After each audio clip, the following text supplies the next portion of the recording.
սեղմումներ, 1 ժամ հանդիպում և անհայտ քննարկումներ։ Օրակարգի մասին Հայաստանն իմացավ թուրք մեկնաբանից միայն, անգամ Փաշինյանի թիմակիցները տեղյակ չէին։ Ես այս պահին որևէ լրացուցիչ տեղեկատվություն այդ մասով։ Ես միշտ դժվարանում եմ ձեզ հարցերին պատասխանել, ես որևէ բան չեմ կարող ասել, երբ որ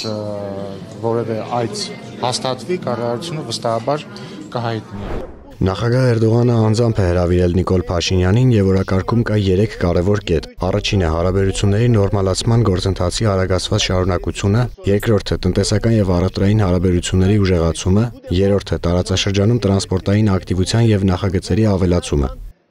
Ստամբուլի Դոլմաբահչե պալատում է ընթացել հանդիպումը։ Մինչ այս պահը Հայաստանում հայտնի չէ, թե ինչ պայմանավորվածություններ են ձեռք բերվել, բայց գիտեն, որ Փաշինյանի որակմամբ պատմական այց է եղել։ Բացի այդ, մենք հարաբերությունները սկսել ենք զրոյական կետից, Փաշինյանի զրոյական կետերին ծանոթ լինելով անհանգստանում են Հայաստանում։ Ես բանակցությունները սկսել եմ ոչ թե Սերժ Սարգսյանի կետից, այլ իմ սեփական կետից։ Սա երկրորդ դեպքն է, երբ որ ինքը զրոյական կետից է սկսում։ Դա Արցախի հարցն էր, որ ինքը զրոյական կետից սկսեց, իսկ մինչ այդ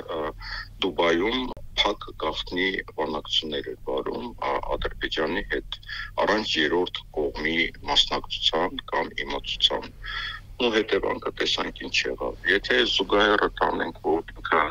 դուրեն բանակցությունները վարում գուցե եւ փակ, այսինքն հաստատ փակ բանակցողներ միշտ եղել են, տարբեր ձևաչափերում հիմնականում փակ եւ նորից զրոյական կետից է սկսում, սա արդեն մտահոգություն է առաջացնում մեզ համար։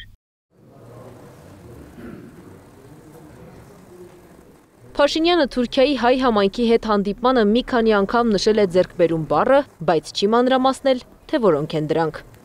Արդեն բավական երկար ժամանակ մենք Թուրքիայի հետ ունենք ուղիղ հաղորդակցություն եւ սա կարծում եմ շատ էական եւ կարեւոր պայման է, որ մենք կարող ենք մշտապես հաղորդակցության մեջ լինել եւ փորձել որոշակի օրակարգեր ձևավորել։ Երկկողմ շփումը ձեռքբերում է, բայց ոչ այնքան մեծ, որ փորձում են ցույց տալ Փաշինյանն ու իր թիմակիցները։ Ստամբուլում տեղի ունեցած Էրդողան-Փաշինյան հանդիպումն անշուշտ պատմականություն ունի, սակայն ես չէի շտապի այդ պատմականությունն անպայման դրական գնահատել, մանավանդ որ Փաշինյանի ակնկալիքները, դատելով թուրքական մամուլի արձագանքներից, չեն արդարացել։ Թուրքիան պաշտոնական հաղորդագրություն տարածել է շատ զուսպ, նշում է Էդգար Ղազարյանն անդրադառնալով Փաշինյանին հյուրընկալելուն։ Ըստ Ղազարյանի, վարչապետը բացասական հյուրընկալության է արժանացել ու խայտառակ եղել օդակայանում պահակախմբի զինվորների կողքին։ Հյուրը զինվորներին ողջույն հղում է միայն այն դեպքում, այս արարողակարգի, երբ որ ներկայացված են տարբեր զորամիավորումներից զինվորականներ, այլ ոչ միայն պատվո պահակախմբի վաշտից, եւ կա դրոշ։ Բայց քանի որ դա պաշտոնական այց չէր, այլ աշխատանքային, հետեւաբար դիմավորման պաշտոնական արարողություն չկար օդանավակայանում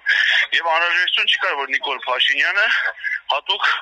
ժեստով իր վերաբերմունքը արտահայտե պատվո պահակախմբի վաշտի զինվորների նկատմամբ։ Սա իր ստորության դրսևորումն էր թուրք զինվորի նկատմամբ։ Թե իրականում ինչ օրակարգով եւ ինչ պայմանավորվածություններով է ավարտվել Փաշինյան-Էրդողան հանդիպումն այս պահին մնում է մշուշի մեջ։ Մի բան սակայն հստակ է. գործընթացը շարունակվում է ինչպես Փաշինյանն է ասում, ուղիղ շփումներով, իսկ հանդիպման հետևանքները ակնհայտ կլինեն աստիճանաբար։ Անի Աբաղյան, Գառնիկ Նահապետյան, ABC Media։